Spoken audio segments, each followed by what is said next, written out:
Assalamualaikum warahmatullahi wabarakatuh. Saudaraku kaum muslimin dan muslimat, saudara sebangsa dan setanah air dimanapun Anda dan berada. Berjumpa kembali dengan saya Abu Fikri dalam rangka kebaikan dan kebenaran untuk mempermudah langkah-langkah kita menuju jalan selamat, yaitu Allah dan Rasulnya. Saudaraku kaum muslimin dan muslimat, tadi ya waktu khutbah Jumat ada di antara jamaah itu yang tertegun dia, dimana khutbah Jumat itu kan sudah saya upload tuh di video di channel Mutiara Ma'rifat atau Ustadz Abu Fikri Esos. Itu saudaraku lihat di situ. Yang dia kagetkan adalah seketika dia menangkap bahwa batang tubuh kita yang satu ini di dalamnya ada jiwa, di dalamnya ada ruh. Kalau jiwa itulah dia yang hidup di dalam tubuh mungil, seketika badan jasad kita ini masih dalam bentuk spermatozoa atau air mani orang tua laki-laki kita. Nah, kalau ruh itulah yang ditiupkan oleh Allah ke dalam tubuh kita. Seketika tubuh ini, seketika manusia ini, seketika jiwa ini sudah berusia 4 bulan 10 hari dalam kandungan emak. Nah, maka pada batang tubuh yang satu terdapat 2 kehidupan, 2 kekuatan, 2 kekuasaan. Pertama ruh, yang kedua jiwa. Nah, yang menyentuh dalam hati beliau itu adalah yang menjadi kerisauan dia hingga hari ini. Seketika saya mengatakan Allah hanya menerima suara kata perbuatan baik yang kita lakukan, jika itu ruh yang melakukannya. Jika itu ruh yang melakukannya. Kalau manusia, jiwa atau nafs itu ditolak oleh Allah. Allah tidak terima. Padahal perbuatannya bagus, baik dan benar, memberikan manfaat kepada makhluk lain misalnya, tapi tetap Allah tidak mau menerima. Nah, hal ini terlihat oleh beliau itu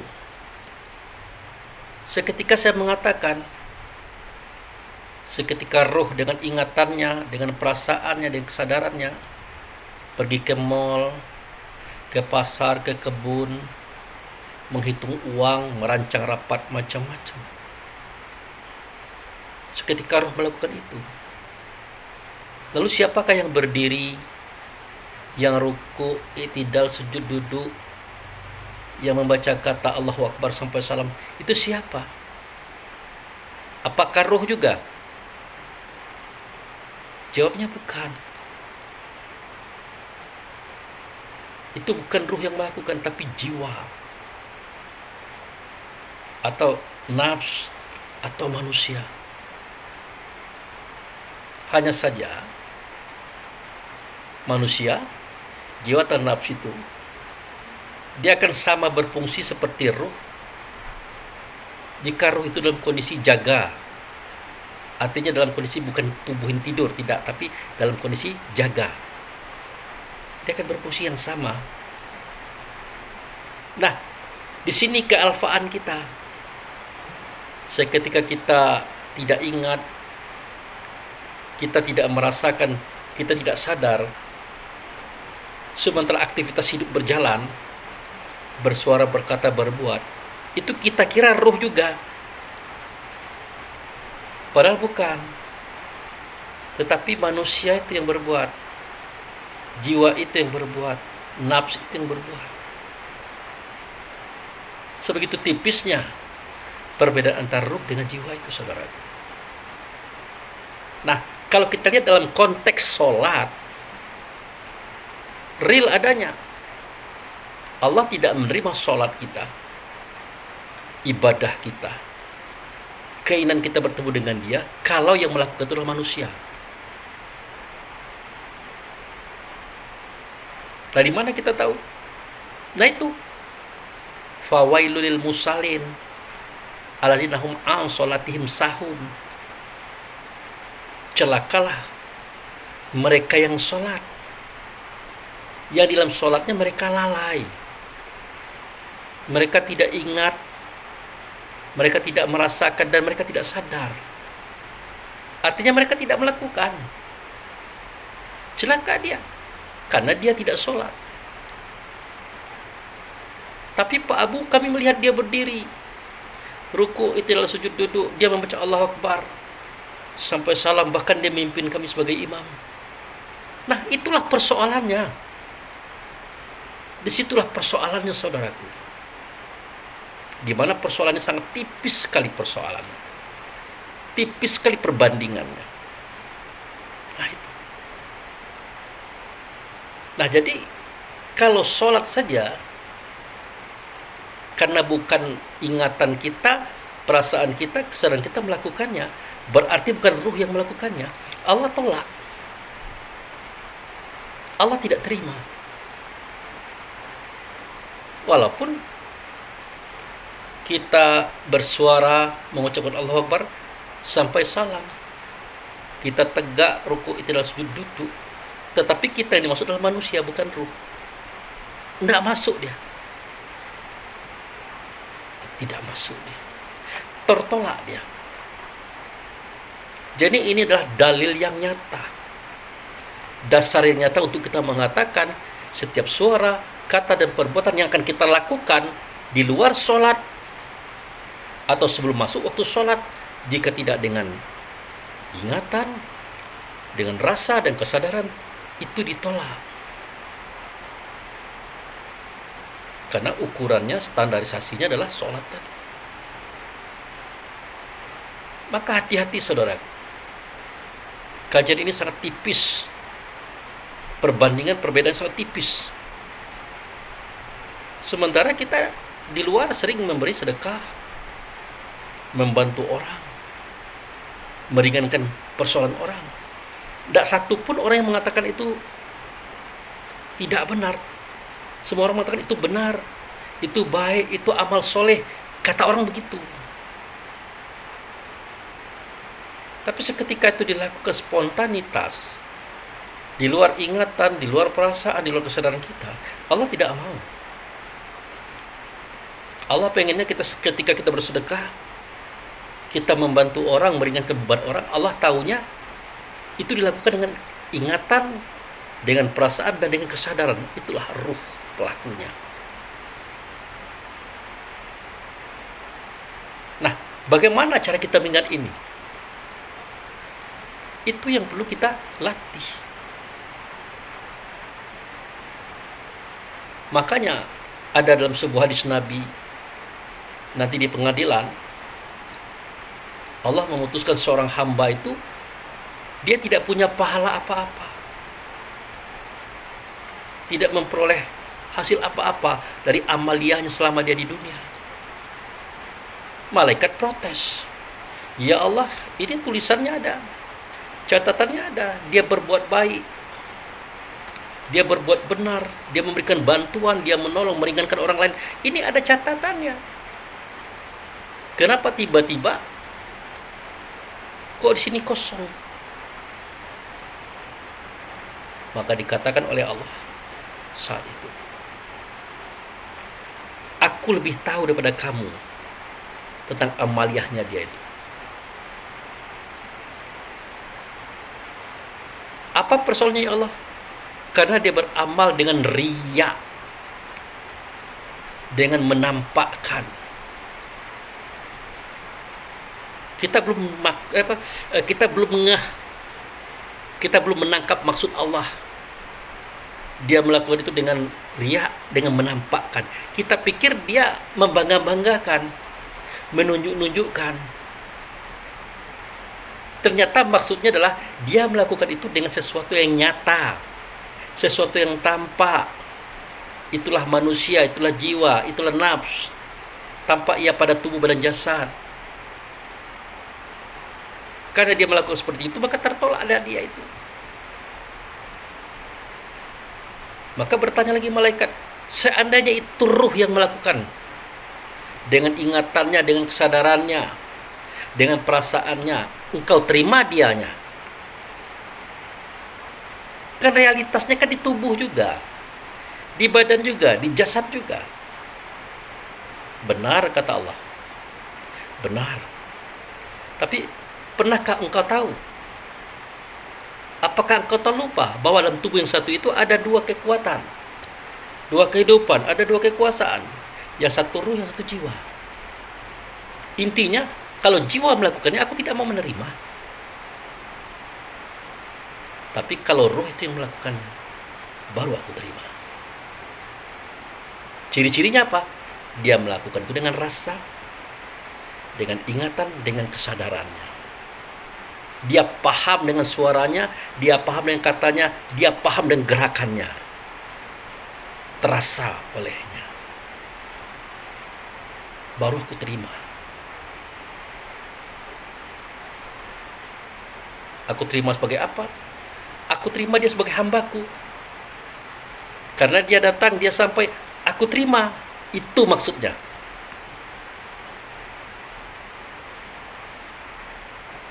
Tetapi kalau dia ke pasar, ke kebun, ke mall, ngitung uang, rapat,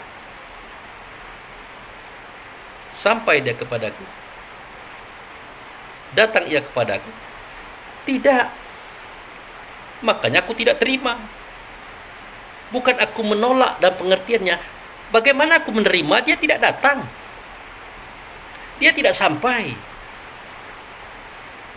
Sementara tugas tegak ruku itu adalah sujud duduk, tugas mengucapkan Allahu Akbar sampai salam tidak dia lakukan kecuali manusia yang melakukan, jiwa yang menerapkan, nafs itu yang memerankan.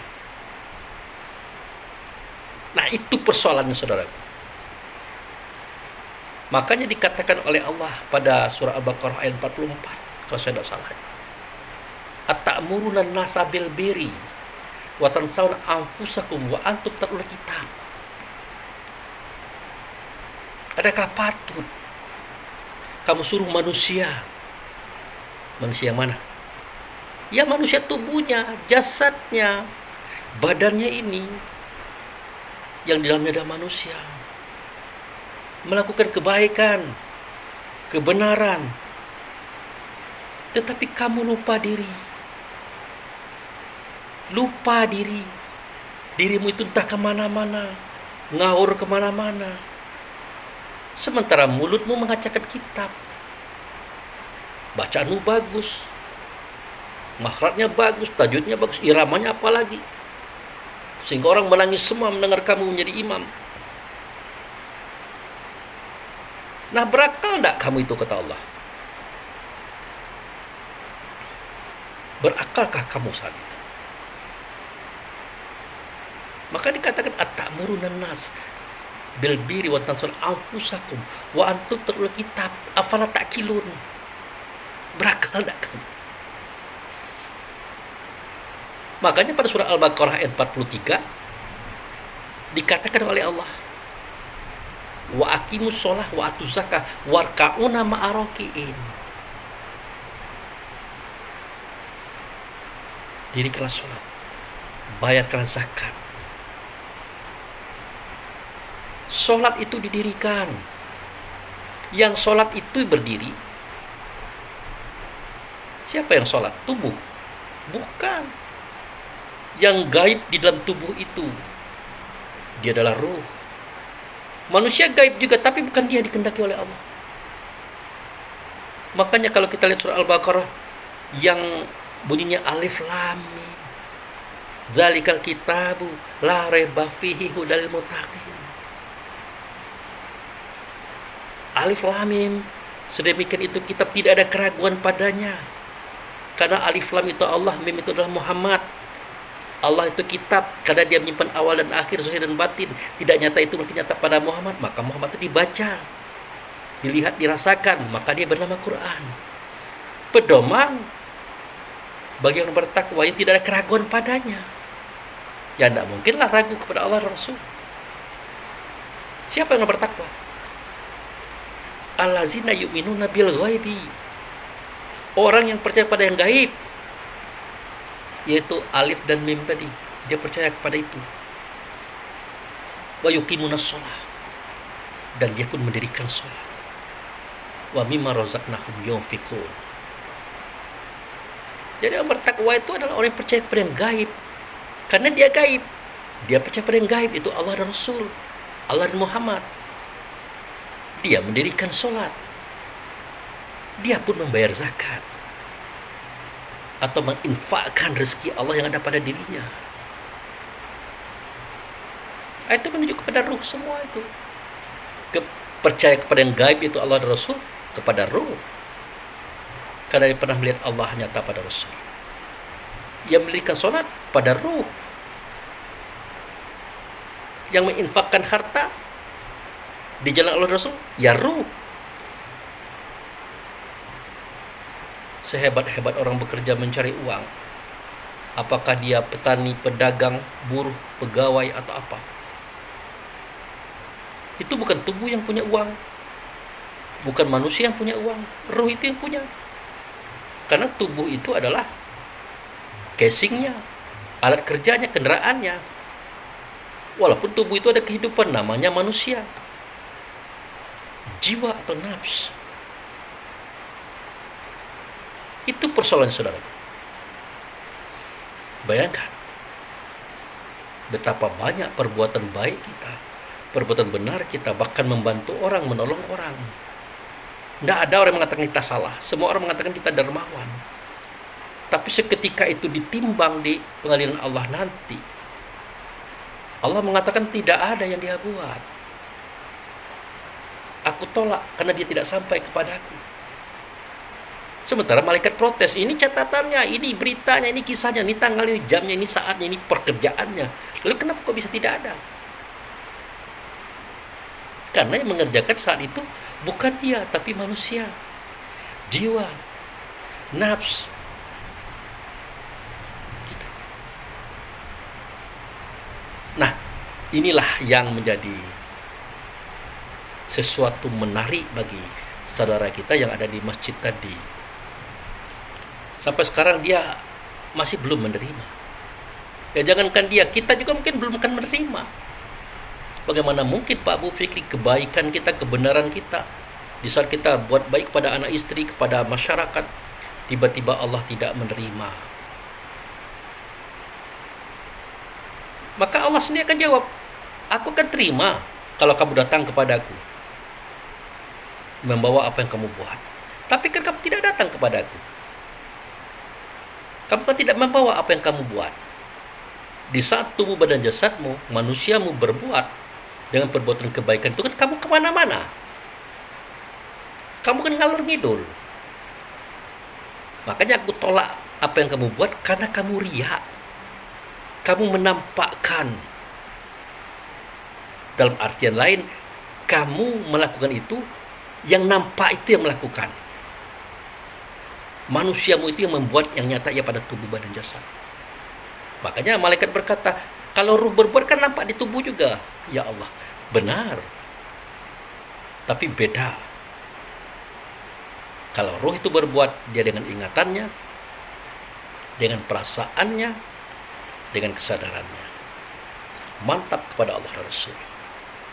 Sampailah dia kepadaku, maka dia aku terima. Karena dia tidak sampai kepadaku, ya bagaimana aku mau menerimanya?